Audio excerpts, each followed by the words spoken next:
Welcome to another episode of the Trigger Discipline Podcast. I'm your host, Nick. Gun control has been a thorn in the side for almost every pro-Second Amendment advocate for an extended period of time. However, the origins of gun control go back a lot farther than most of us realize and were applied in a very specific and discriminatory fashion. On this episode, we've been joined by Devin Perkins from the Trench Work Chronicles to discuss the history of gun control, how it's being applied now, and what we can all do to help protect the Second Amendment for everyone. Welcome to the show, Devin. What's going on? Thanks for having me. Yeah, no problem. If you could start off by giving us a brief intro on who you are, what you do, and why you do it, that would be great.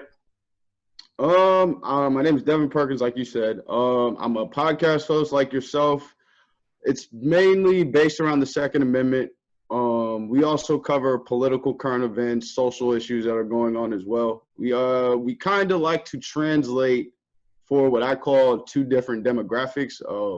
We kind of bridge the gap between the white demographic and the black demographic as far as objective political truth and what's going on with the Second Amendment. I guess you could call me a Second Amendment activist. I've been able to debate Moms Demand Action, David Hogg, a lot of anti-gunners, and it's done pretty well. We've definitely had some flips, and this weekend I'm doing the Libertarian National Convention Second Amendment panel. So that's the next big project that we have going on. But other than that, that's pretty much all about me. Did I answer your question?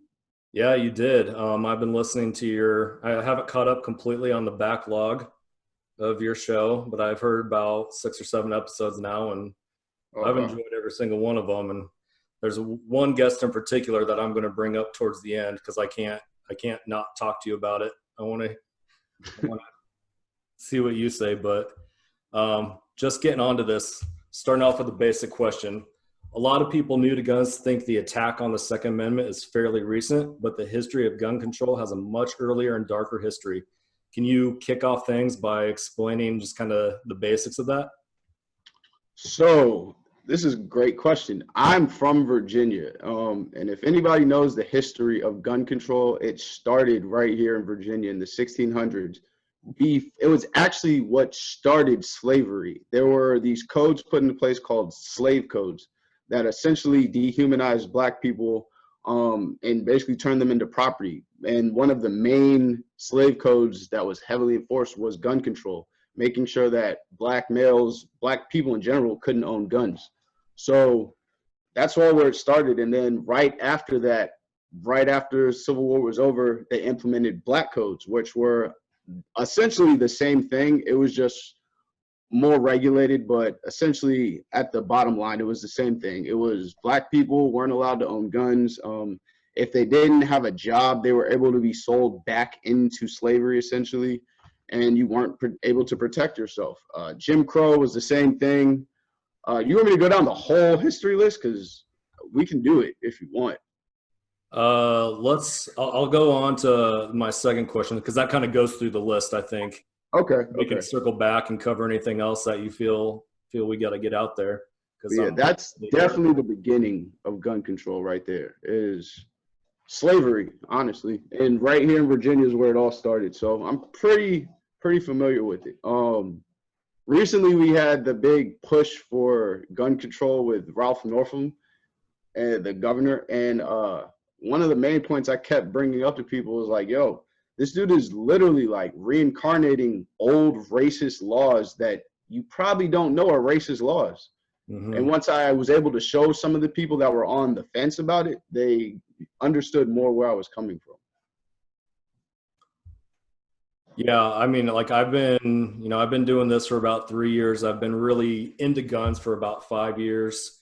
And even though, you kind of, when you start off is like, oh, I understand why some gun control laws exist. And then like 5 minutes into you getting into guns, you're like, okay, I hate all gun control laws now.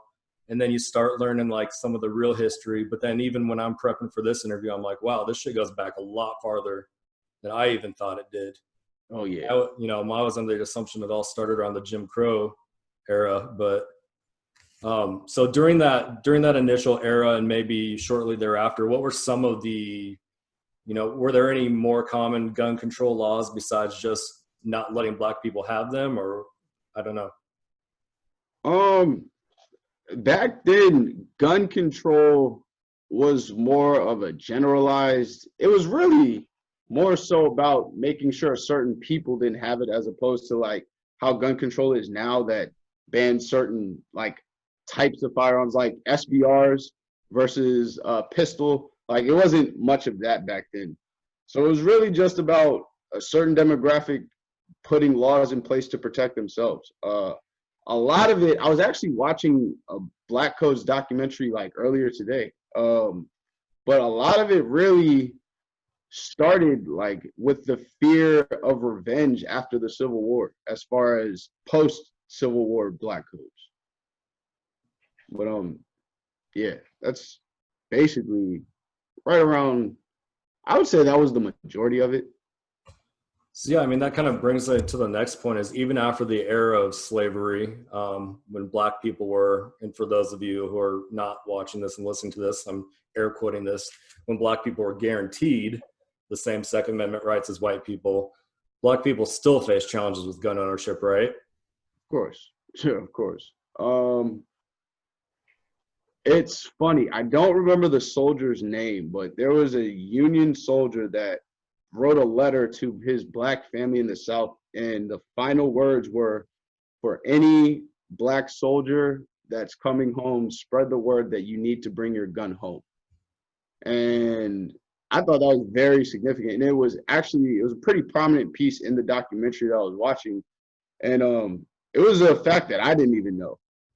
But yeah, a lot of these soldiers, they were denied their benefits from the military when they came out. And one of them was being able to take your guns home and to protect your family. But do you want to go like into like the other history of gun control with like the civil rights movement?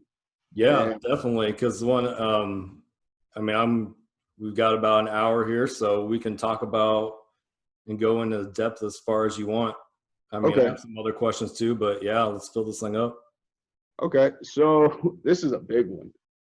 This is where a lot of the criticism for the NRA starts. It really, with the power structures changing so much, like you have to be factual, you have to be objective. The NRA has, in fact, supported certain black figures in arming black people against the KKK. That is a fact. Robert F. Williams is the man who the NRA sponsored the charters for to get people trained. They weren't into the whole political scene yet. They were more focused on getting people trained before NRA, ILA or whatever. Mm-hmm. So they did do that. But as time progressed, they were the ones that supported and helped write the Mulford Act, which is one of the most racist pieces of legislation we've ever seen. It essentially, again, reincarnated black codes.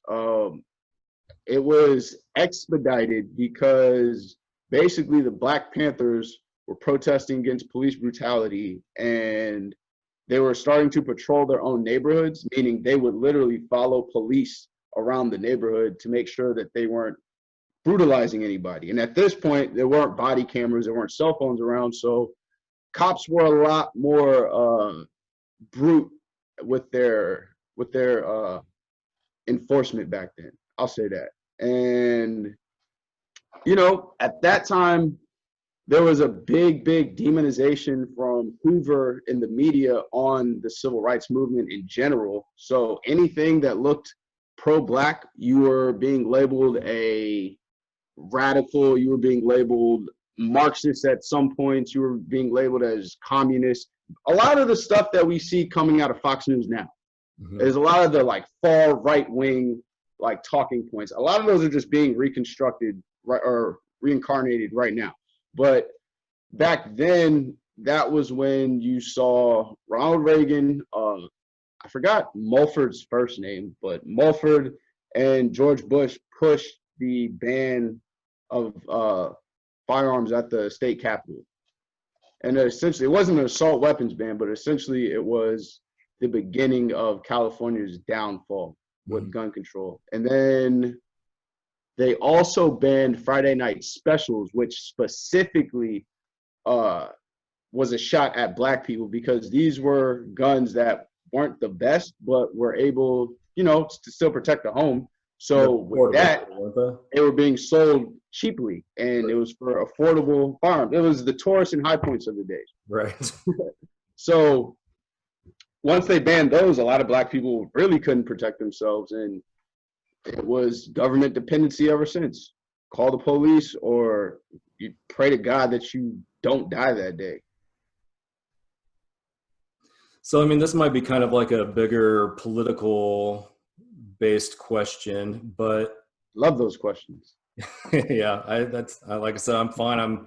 I've listened to everything you said, and I know we don't agree on everything, but we agree on a lot of shit. So, so I guess this whole, I get the slavery. They're afraid of former slaves and supporters of abolitionism revolting, but past that, why are in the 60s, why were people so scared? And even today, why are people so scared to see Black people with guns?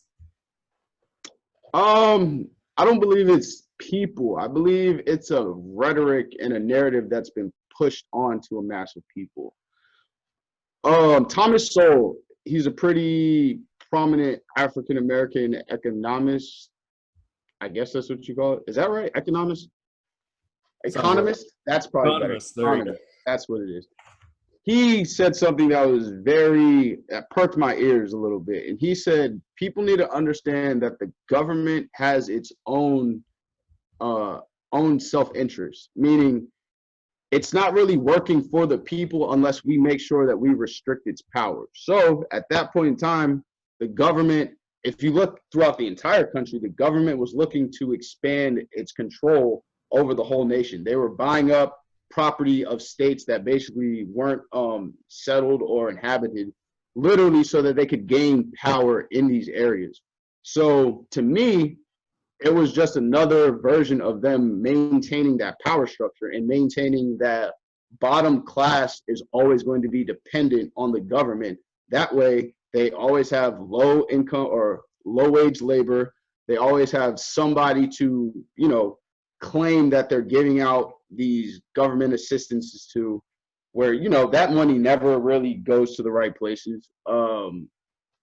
Honestly, I think it was just another form of systematic control that got pushed, because, you could say that Black people would have revolted or got revenge because there were a lot of slave revolts, but if that was the case, you would have saw it in the 60s, because the Black Panthers, people like Stokely Carmichael, people like Huey P. Newton, they were essentially ready to go to war, but their constituents were the ones that basically talked them down from actually trying to pursue that. And I believe, and this might be backtracking what I literally just said, but a lot of these leaders also understood the dynamics of war, and that actual brute force war is last. So what we needed to do first would be to organize and get stronger politically and be more self-reliant. That's another reason why I think they bombed places like Tulsa, Oklahoma, before the civil rights. And those were like the 1920s, 1930s. They bombed Philadelphia, Pennsylvania in the same fashion. They bombed Durham, North Carolina in the same fashion. These are all prominent, what you would call Black Wall Streets. And because they were so thriving under all the Jim Crow and all the basically restrictive laws for Black people, they saw that as a problem and had to maintain their control. So what did they do? Bomb the place, turn it back into a ghetto. Now all these people are literally back on the government assistance and government dependency.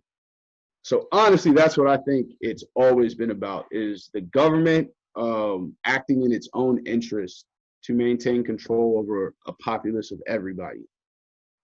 Sorry if that was long-winded. No, that's perfectly fine. I just think just going back through history, technically when this nation started, the United States of America, as defined in 1776, like it was all about limited government. And then it didn't take long at all for the government to kind of step in and go, well, you want more government. We don't like that, but our way of more government is going to be better than your way of more government. And right, been a shit show ever since. And everybody has. I don't think people know that the Boston Tea Party was over a 2% tax raise. Yeah. Do you know what the founding fathers would have done now about taxes? Right. Like, DC would be on fire, literally. There would be no Federal Reserve building. Like, why did we get so accustomed to it? I mean, is it just the narrative, like what we see in the media, how it gets portrayed in movies and TV shows? Like, why are we all just, obviously there's some people that are anti-tax and say they're anti-tax, but like nobody does anything about it. Like, right. Some people are just like, okay, well, they take a part of my paycheck, no big deal. And all right, this is kind of along the same topic, but I'm sure you've heard of the discussion about reparations come up a lot, right? Mm-hmm. My thing that literally hurts nobody would be to give Black people who can prove that they were descendants of slaves literally no income taxes, no property taxes. How does that hurt, quote unquote, anybody else? Like, because I see a lot of, and I don't, for lack of better terms, white people say that they weren't slave owners, so why should they have to pay? You don't. But the government ensured that Black people were slaves. Mm-hmm. The 13th Amendment literally says you can be a slave if you committed a crime, or they're able to punish you with slavery if you've committed a crime, right? We've seen the demonization of Black people in this country to put them in that box of you fit to what we can do to put you in slavery again. Literally since Jim Crow started.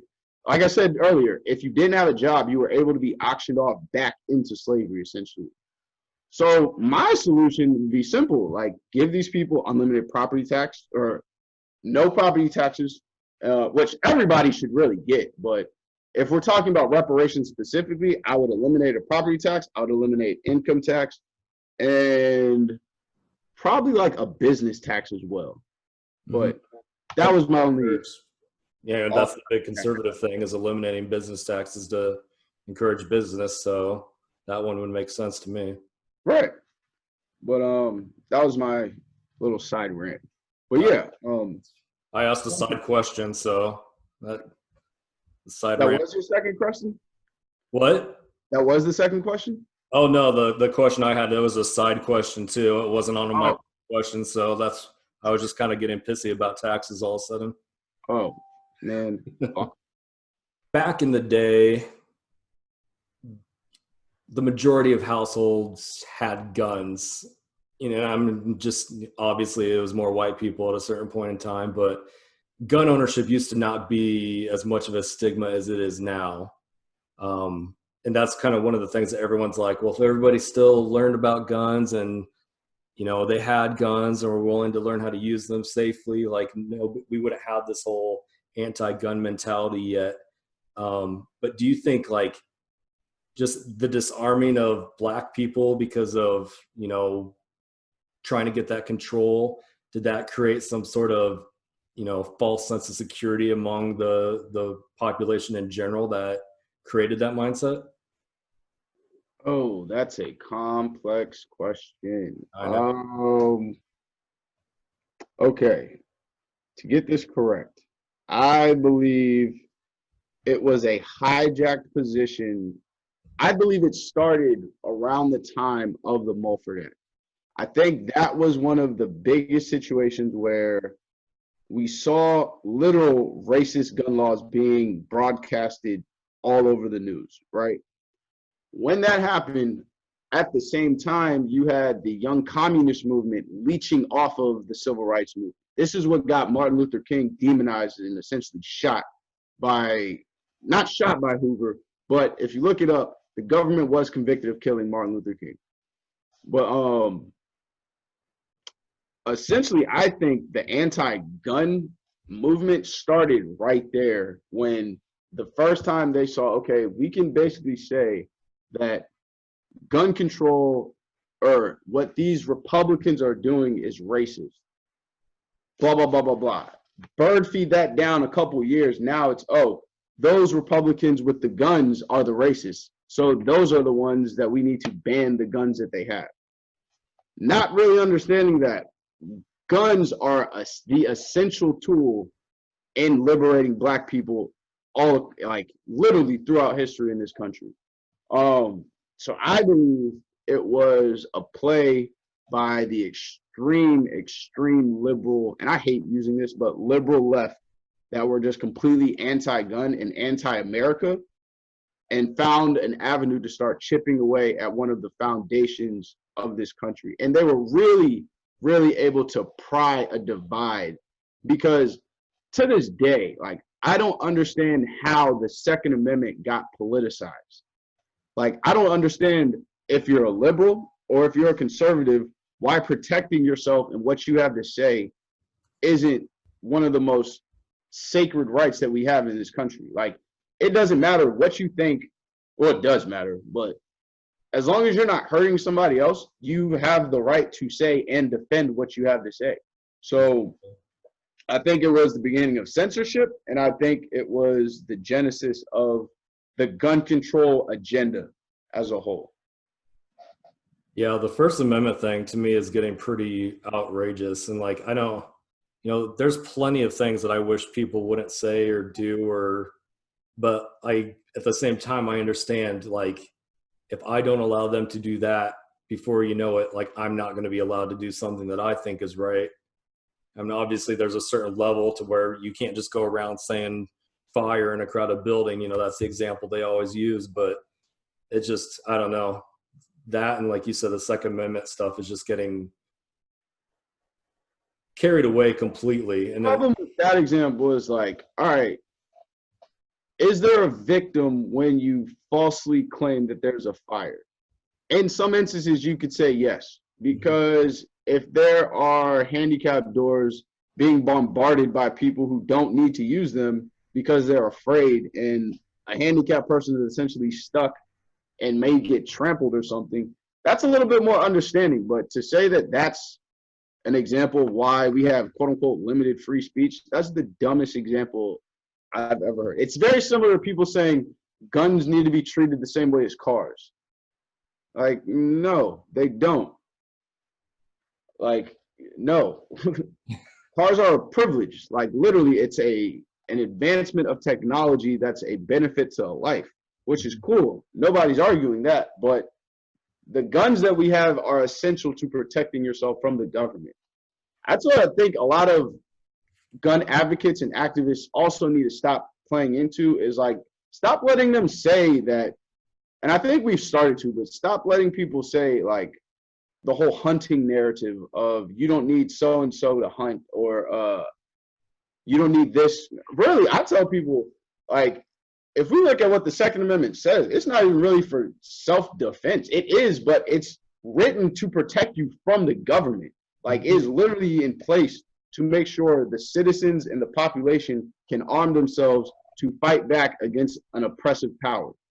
That's where I think our main focus needs to be. And I get it, like, a lot of the times that can get a little tinfoil hattish, and people start, going down the rabbit holes of conspiracy theories and everything, but it's true. Like, at some point you have to look throughout history and understand snatching guns is the first step to oppressing anybody, whether it's here in America or it's abroad. Like, that's the very first step. So I really think we need to do a better job at, I don't even know if this is a real word, but unpoliticizing the Second Amendment as a whole. Yeah, I mean, two things. Like, I get that whole conspiracy thing, because there's times I'm talking to certain people, I don't go that far into my thoughts either, but like, it's so complicated to describe to somebody when they don't understand that if it's happened before, it can happen again, right? Like, right. There's nothing different. Like, Rome was an empire and it fell. Like, don't think that we're not, like, capable of falling either. Like, right. It's just, if it's happened in the past, it happens now. And part of that, I think, is people just don't listen to or learn history. And I get it. When I was in high school, that was like the subject I hated the most. And then as I got older, I'm like, give me as much history as I can possibly get. Because history is where all the war stories were. So I love going to history. Yeah. And then the Second Amendment thing, like, yeah, they always politicize it. And, you know, you see all these court decisions where they're like, well, you know, I don't think this is what the people who wrote the Constitution were thinking. And it's like, how do you not see that that's not what they were thinking? Like, England was trying to take away guns because they knew that they were going to try to claim independence. Like, it's pretty effing clear, like, why they gave everybody, you know, or you know what I mean, but, you know, right. Everybody had the right to bear arms. Like, I don't think it's that confusing, but very simple. It is. The movie Patriot. You will see in the movie where people are getting their asses kicked and then they switch up, give everybody a gun, and go to guerrilla warfare.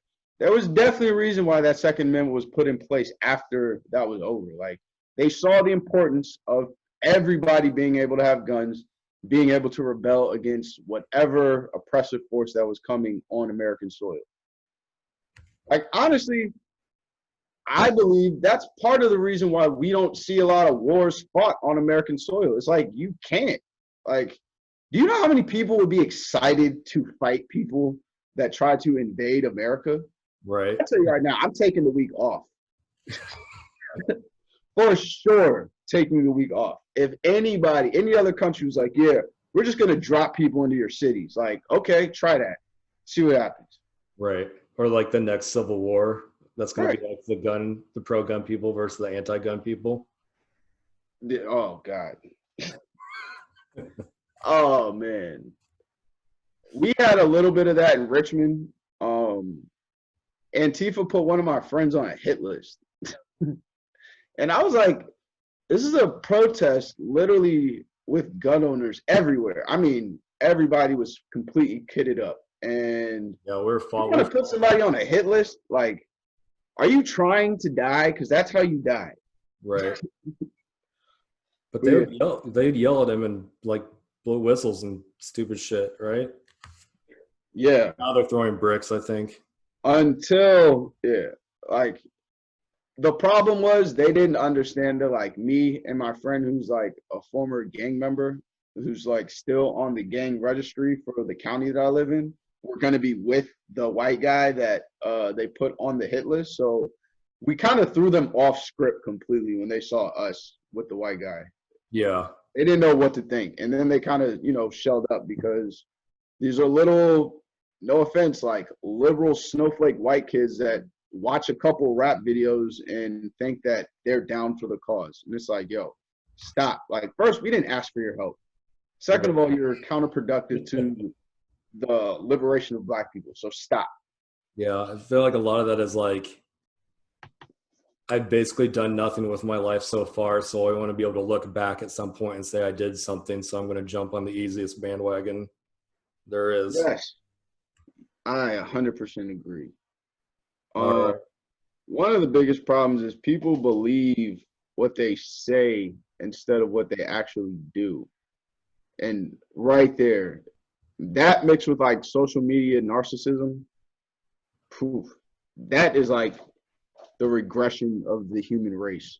While we have you on the show, I wanted to take the opportunity to discuss some other things like I mentioned earlier. One of them was the NRA, because I know you have some pretty specific opinions on the NRA, and I think I have a lot of them too. I just know like a lot of people still see that there's some good that they do like on a local level. Like, it's not just all basically the politicians and the lobbyists that are where they're in Virginia, right? That's their headquarters. Yeah. But I mean, what in general, you know, your opinion on the NRA and Black people and any other organizations that you prefer? First, I'll start with the good. Everybody needs to join Gun Owners of America. First and foremost, that is the one organization that is 10 toes down, no compromise. They do work in all demographics of the gun world. Like, they put their money, they put your money, specifically paying members money, where their mouth is. From the outreach to the political world, they cover all aspects. And I'm not saying they have for a long time, but they're doing it right now. But more on the other side with the criticism of the NRA. Where do you even start? The biggest problem with the NRA to me is that they are just completely out of touch and out of reach with what America is actually looking like. And I believe they're getting handcuffed by their base. And that's cool, but what I think they are failing to understand is that while America is changing and it's starting to look less like their base, they have to start appealing to the everyday gun owner. And the everyday gun owner doesn't just wear Carhartts and plaid shirts every day. You know what I mean? Mm-hmm. So a lot of the times they get caught up by either not speaking out on something that's blatantly obvious that they should speak up against, or saying something that looks too politically correct and then leading to them compromising or bending a knee for the Second Amendment. A perfect example is, we'll just stay of recent times, the Breonna Taylor shooting. FPC came out, Firearms Policy Coalition, they're another good group. Mm-hmm. They made a statement. Gun Owners of America came out and made a statement. The only one that didn't was the NRA. Why? Because they are heavily invested and heavily entrenched in their police contracts, which is cool. I get it, but you should, as a gun rights advocacy group, you should be able to speak up against no-knock raids. Like, that's not hard. You know what I mean? That's something that everybody saw, everybody knew it was wrong, and everybody was able to say something about it. But you decided not to. Personally, I think the NRA is very lazy as well. The first interaction, referencing back when I said I got to debate against David Hogg and his minions, they came to Virginia and were on the NRA steps. I mean, blue shirts, March for Our Lives everywhere. And the NRA had no presence there at all. Like, none. It was a bunch of gun owners and stuff because it's Virginia. But as far as the NRA itself, you didn't see too much of their presence or any of their media people there combating any of the nonsense that was going on. And you had the Young Turks there, you had MSNBC there, like, what was it? Yeah, Spike TV was there, like, everybody was there, but the actual NRA. And then later on, when it comes out that you're paying a media company $80 million a year or something like that, to essentially be your multimedia front, but you don't have anything to combat these little anti-gun kids. It's like, what are you guys doing? You're bending a knee at the legislation level. You're not doing any outreach. Yes, you've helped a couple of situations here and there, but where's the money going, essentially? And I think that was what everybody's biggest issue was, is that you're this giant entity, but you're not doing any of the work. You're just putting on essentially you're just putting on commercials to make it seem like you're doing the work, but you're not. And now in your backyard, we saw the biggest blue wave of gun control in I don't know how many years. And even then, like, they held a rally in Richmond, I think a couple days before the big Richmond rally, and it was literally a flock of thuds. And I remember, what's her name? I call her the new Klan leader, Shannon Watts. Mm-hmm. Mom Demands Action. Yep. She is the new Klan leader. I stand behind that 100%. She tweeted out that this is the problem with the NRA, is that they only look like the image that she tweeted. Mm-hmm. I took that image and I posted it. I was like, when the opposition is seeing that your game plan is getting tired out and she's actually right, that's a freaking problem. Yeah. And everybody got mad at me for saying it. But no, this is what happened. I actually tweeted almost verbatim what she said a week before. Everybody loved it. But then when I posted what she said, everybody hated it. And I was like, this is the problem. You guys cannot objectively think or objectively take in information. Like, she's right. She's very right. And that's a problem that they already know what play you're about to call. If that's the case, they're already, I would say, 3 steps ahead of you in this battle for gun rights. And what do we see in Virginia? A slew of gun control. And people don't understand, like, this is easy. It's a matter of researching legislation, seeing what's coming down the pipeline, and showing your support for it or against it. Like, I went to a roundtable with a senator who eventually was one of the only Democrats that voted against the assault weapons ban in Virginia.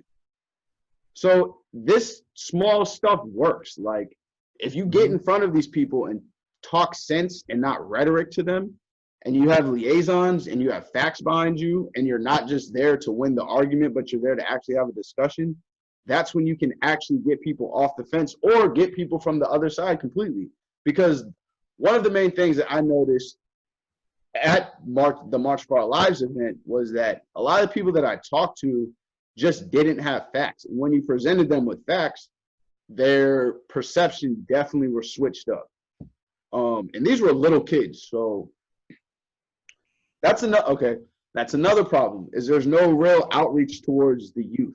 We see that on the anti-gun side a lot. You see the Greta Thunbergs, you see David Hogg, Emma Gonzalez, the whole slew of Parkland kids, right? Where's that on the pro-gun side? Like, what kid do we have that's on the forefront that's making a lot of noise being pro-gun? We don't really have one. No, I say I could think of some competition kid. Right, we can definitely go with the competition shooters, but them being sponsored the way they are, they can't really dive into the whole political scene. You know what I mean? True. So it's like, yeah, we're really lacking in that department. And I get like the kids that actually do that, and like right after the Parkland thing, it was like what, a month or so later, that kid went to the shooting range with his family and posted the pictures on social media, and I think they suspended him. Yeah. Yep. And so then you got to worry about your freaking future at this point. Right. And there was a kid that got a wellness visit not too long ago because one of the teachers saw his BB guns on the wall. Yeah. But it's like, these are the little intricate, like, pushes for gun control that we don't take care of. We're worried about the big picture, which I get, but like, when they're literally just chipping away at the foundation of the Second Amendment on all sides, like, you got to do something. And there are these people out there that have the knowledge and the platforms to be shown. And for whatever reason, we have gatekeepers at the top that just don't want to share the platform. One of the other problems that I had with the NRA was how they treated my good friend Antonia Okafor. She had a campus carry program started. They had chapters around the country called Empowered 2A, and she did a very good job of starting up that program. And then she wanted to run for the NRA board. They essentially shunned her from the board, and then changed the rules after that year so that she couldn't run again. And this is one of those instances of, if you're not going to play by our rules or you don't fit our narrative, we're not going to have you in here at all. And we've seen them do that. If we're being frank, we've seen them do that with Maj. We've seen them do that with Ken Blanchard. I mean, if you want to be honest, we saw them do that with Coleon Noir when they put him on a shelf during the whole Ackerman and McQueen and NRA split. Like, he came out in his last video and said he hasn't heard contact from the NRA in over a year. Yeah, it seemed like for, was it just over a year ago? I mean, it seemed like they were really starting to kind of reach out to other demographics besides that typical old white guy, and then all of a sudden it was just like poof, it just like disappeared. Yeah, and that was the downfall. Now, I mean, you could say it was because of COVID-19, but they furloughed 110 employees at the NRA. Yeah, it's looking like a ghost town over there, to be honest. The range is pumping though. every demographic, whether you're white, black, male, female, there's always groups that are anti-gun.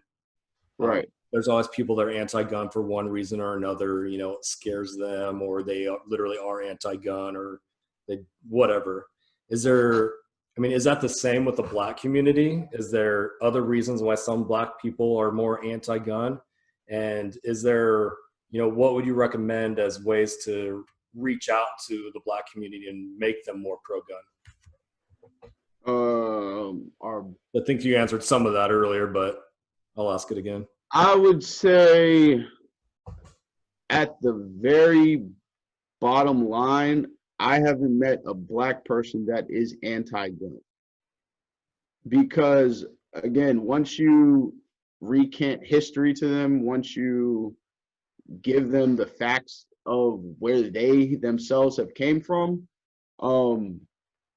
they literally will switch their position like right there in the middle of the conversation, because it's undeniable, and it really kills the narrative and the false information that they're taught, as far as like black people are criminals, that's why they shouldn't have guns, or they're in dangerous neighborhoods, that's why they shouldn't have guns. Even though like we have the data that when Black Guns Matter itself went to Chicago that weekend, Chicago crime literally dropped. Shootings literally dropped the weekend that we were there, or the weekend that Maj was there. So these are all things that I would say are just tools that aren't being used. History to me is the biggest one, because it's something that's very real and it's very intimate when it comes to talking to black people. Other than that, I can't really say there are very many anti-gun people. You'll hear a lot of people sometimes try to refer to like Martin Luther King as being nonviolent, but if you do your homework, one, Martin Luther King's house was literally littered with guns, like everywhere. Mm-hmm. Two, everybody knows the story of him applying for his concealed carry permit, the NRA denying him, and then him getting killed. But what a lot of people don't remember is that his right-hand man, in most of the pictures that you see of MLK walking or marching, there's a tall, slimmer guy next to him. His name is Stokely Carmichael. He later changed his name to Kwame Ture. He literally was strapped 24/7. Him and Martin Luther King butted heads over the whole non-violent thing until Martin Luther King died. But he also understood the exposure of the unnecessary violence that was being, taken out on the black people while they were marching and everything. So he understood. But that doesn't mean he wasn't strapped himself. So, like I said, once you bring these facts out to people and tell them more stories of like the Deacon of Defense, who literally had to defend themselves against the KKK, the police, and to the point where the federal government had to call into the state and be like, look, if you don't get this taken care of, we're going to come get it taken care of. And, they literally had to force these people to protect their rights with guns. Not one bullet actually fired until, actually, I don't know if any bullets were actually fired, but they had to use those guns to protect themselves. But yeah, I can't say there are very many anti-gun people, because, every boy, regardless of your color, you want to play with a gun. Right. You know what I mean? So. Unless you're David Hogg. Yeah. Well, you might not be a real boy. God. I've seen him in person. He has some very feminine features. So, I mean, this might seem like a really stupid question just because I've been sitting here talking to you for almost an hour, but I mean, there's, with all the race stuff going on right now, there are some people out there literally saying like, we can't even talk to black people about this stuff, so like, obviously like white people or white gun advocates shouldn't be scared to talk to black people about gun rights. Okay. This is what Maj has specifically instructed me to do. Whenever you get into a conversation with somebody who's a little hard-headed, or they don't really want to hear what you're saying, but they're going to engage with you anyways, one, you ask a lot of questions, basically question their position to the point where they have to articulate a very good defense and make it seem logical, because a lot of the times they're not. It's a lot of catchphrases, it's a lot of echo chamber rhetoric that sounds good but isn't factually accurate, right? On top of that, you definitely have to learn how to talk to the crowd through that person. Basically, you're just using that person as a tool or an avenue to get your message out to everybody else. So be calm, somewhat respectful. I know that sounds crazy coming from me with how I talk to people online, but in person, I'm a lot better, I promise you. But yeah, it's literally a matter of first of all, let that person express whatever emotions are going to come out. Because at the end of the day, these people are responding to real trauma, whether they're factually accurate or not.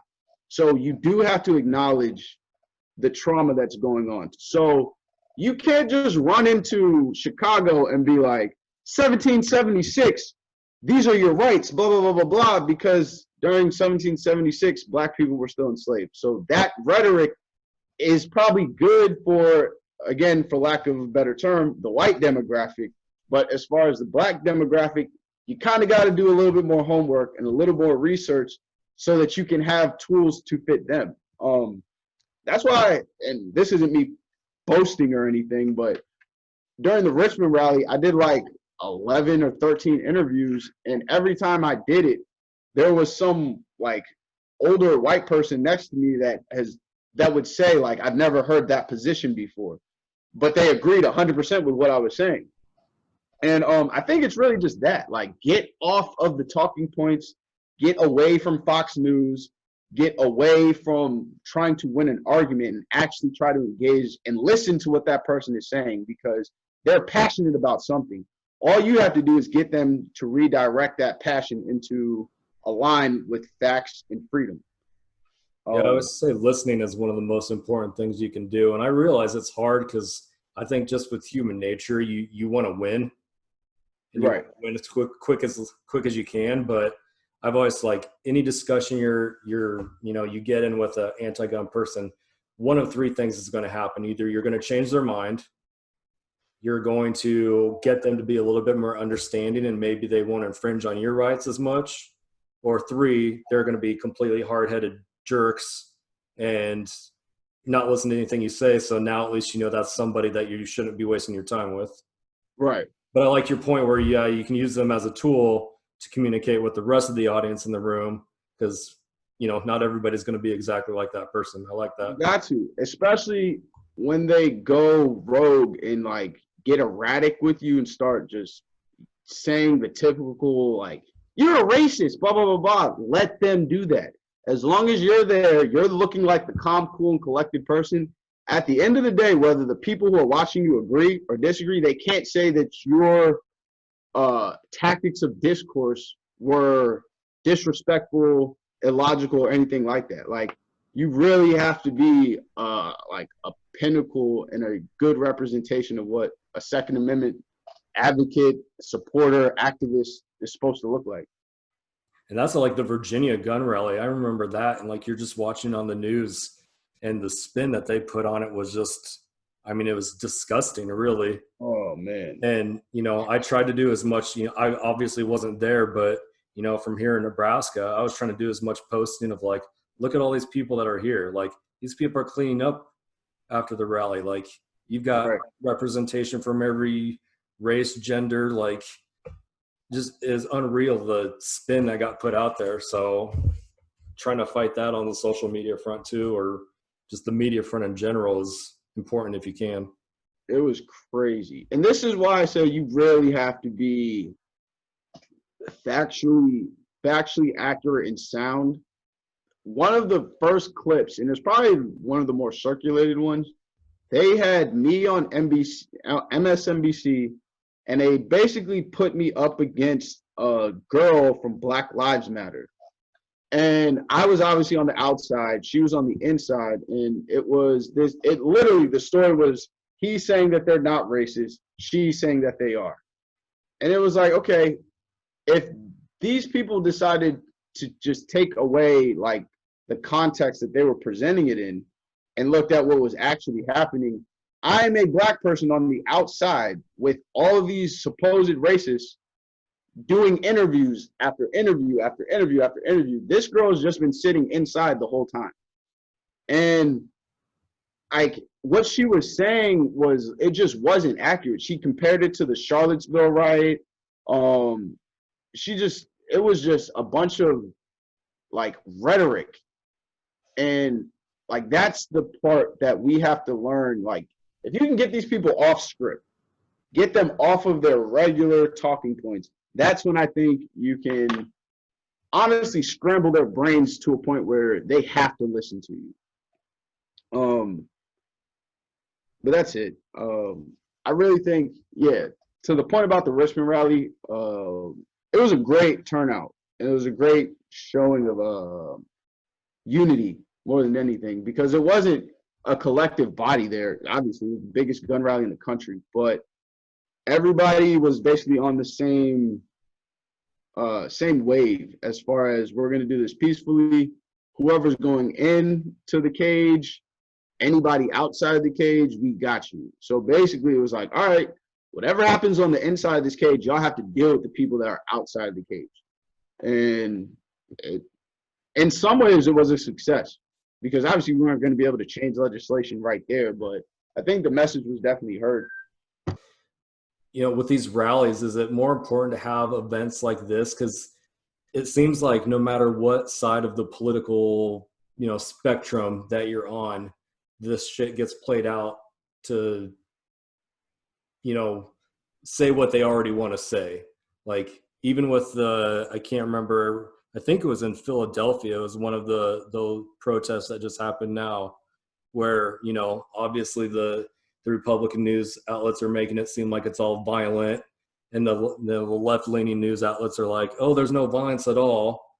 But there was like an Antifa guy who was like trying to break apart a sidewalk, and like some of the protesters there like actually grabbed him and like threw him at the police. I think you might have posted that one. Yeah. That was probably, but that never gets shown. You only see it on social media. Like, you don't see it on any of the news outlets. So like, if you can't trust the news to give you the actual true story, like, do we just have to have more of these events and try to do as many as we can?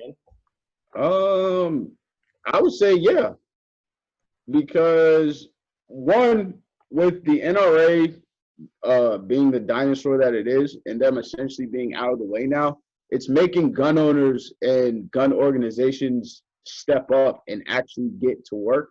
So one of the biggest events is the 2A rally. I think that is a very prominent event that everybody should be at, because the speakers are as diverse as they get. It's a great showing in the Capitol of what we're actually about. Probably the most articulate gun advocates and activists are going to be there. So yeah, I definitely think that Richmond doesn't need to be a one-time thing. It needs to be a trend, because we have to get back to making guns normal again. Like we said earlier, like, there's no reason why guns belong to one political party or the other. They're literally for everyone. But I would say, yes, these rallies and these events work. And I also think that social media is playing a big role in debunking a lot of that, and it's going to continue. But we do have to have some sort of collective machine that can combat this anti-gun, I guess, agenda. Because that's one thing that I think that we are missing. And that's where the NRA, I would say, dropped the ball, is being that big machine. Only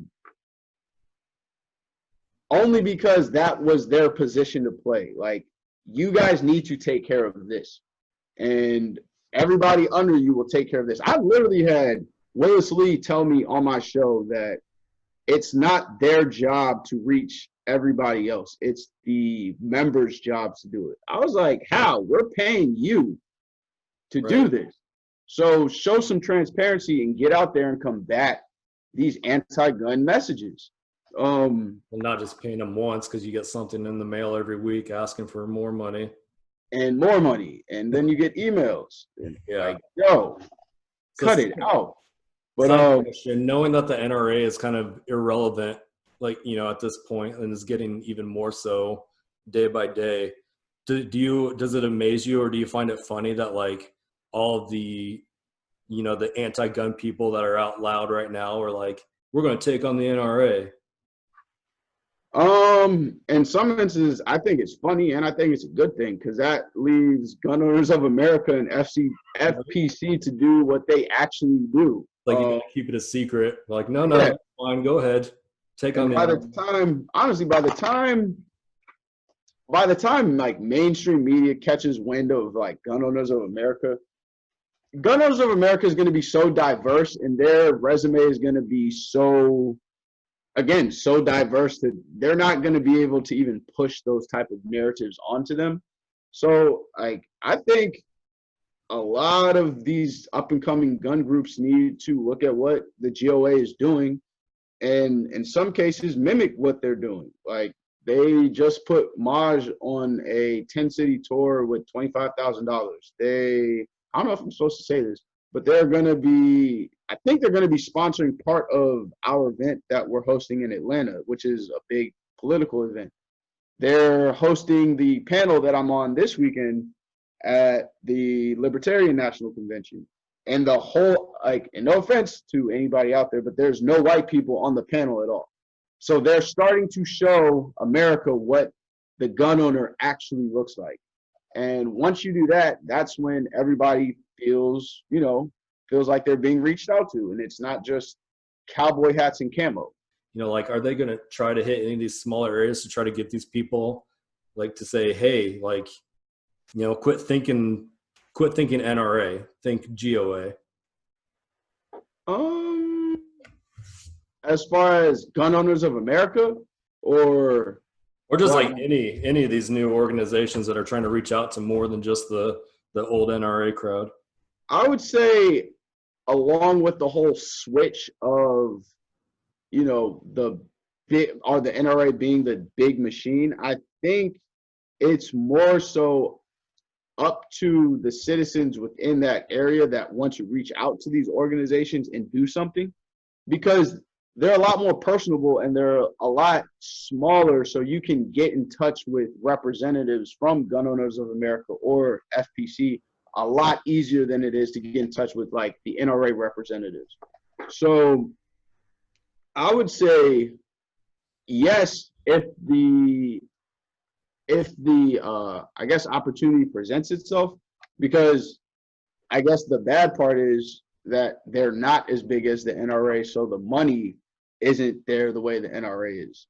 Not to say that there isn't, but, you know, they kind of focus, I would say, on the areas that are being heavily attacked the most. Not to leave anybody out, but these are where I would say the cries for help are coming more than other places. Does that make sense? That makes perfect sense, yeah. All right, so I told you I was going to talk about one of your guests ever given. I'm sorry, go ahead. What? I said that was the most politically correct answer I've ever given. You trust me, you don't need to be politically correct with me. So I said I was going to talk about one of your guests earlier, and one of the things he said that was like probably the most insightful thing that I've heard in a long time. I was listening to your episode with Robert Patillo. My man, yeah. And one of the things he mentioned, like I said, stuck with me, and I'm going to paraphrase, but basically said, regardless of what I say, I don't want people to completely agree with me. If someone completely agrees with me, that means they aren't thinking for themselves. At most, a person should only agree with 30% of what I'm saying.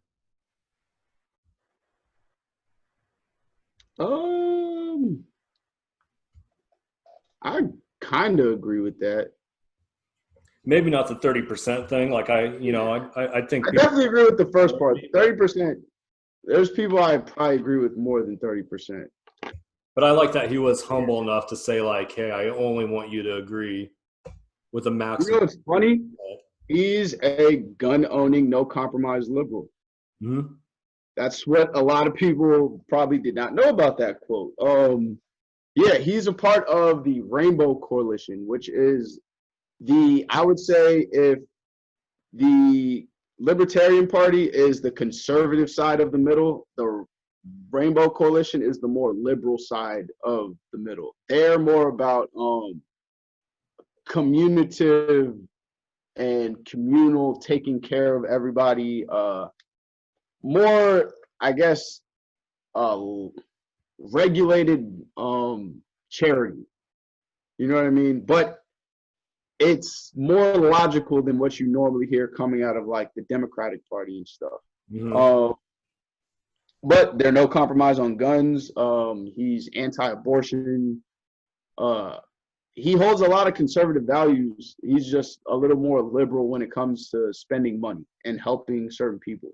Mm-hmm. But yeah, he's one person that lives out that quote exactly. He's a liberal, like I said, he's a liberal that is in the trenches on Fox News. Probably he went on Fox News during our show that we actually I remember that. He had to tap out, and jump back in. But yeah, he's somebody that has gotten very good at dispelling a lot of the rhetoric that I'm sorry I keep using that word, but the narratives and the echo chamberings that are going on. He's somebody who can objectively say, yeah, this is correct. Yeah, this isn't. And that's where America really needs to be at. Like, we have a Bill of Rights.